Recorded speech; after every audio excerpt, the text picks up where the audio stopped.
আপনাকে কি করে ভালো না বাসি ইয়া রাসূলুল্লাহ। যখন আপনি আমাকে ভালোবেসেছেন সেই 1400 বছর আগে, যখন আপনি আমাকে মিস করতেন, আশা করতেন যেন আমার সাথে দেখা করতে পারেন, অথচ তখনও আমি জন্মই হইনি।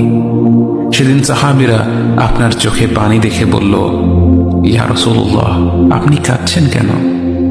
আপনি বললেন, আমার ভাইদের খুব দেখতে ইচ্ছা করছে। সাহাবীরা বললেন, আমরা কি আপনার ভাই নই ইয়া রাসূলুল্লাহ? আপনি বললেন, না, তোমরা আমার সাহাবী।